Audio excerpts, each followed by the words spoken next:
Woi, tepi ah. Begitu lah.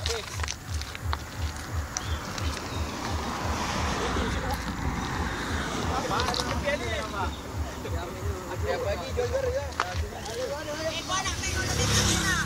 Oi, air mana? Jangan jom. Airlah. Air tu lagi. Buka ah. Hari ni ada ramai orang. Bibi. Mana person? Oh. Aduh, lampu je tujuh sangat lah. Apa lah. Buang parit dah. Mana?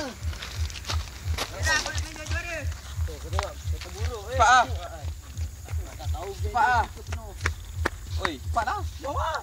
Ramai-ramai. Aku nak expire. 1, 2, 3. Ego memang kat belakang. Weh, Kang. Cawan ada. Kau bawa, expire. Boleh, kau layan je. Aku nak naik petak. Kau nak petak dengan Jan.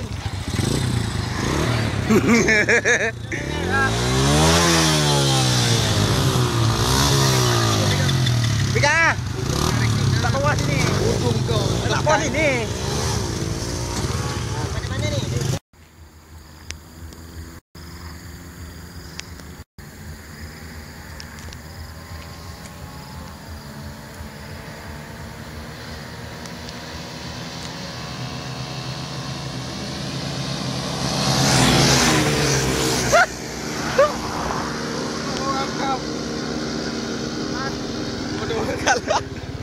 Aku nak kejar.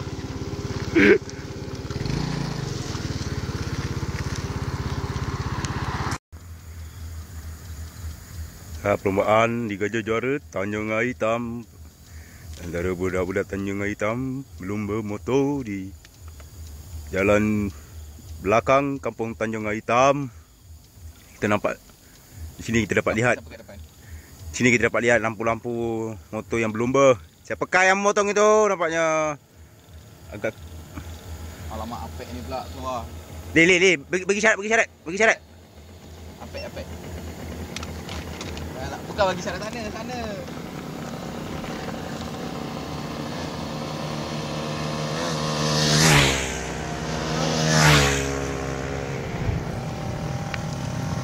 Ni dah mula pelomba harapan.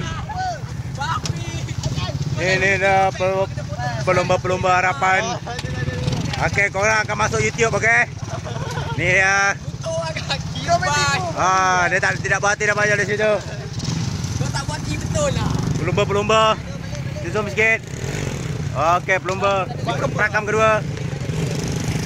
Okey, kita balik dulu kejap lagi.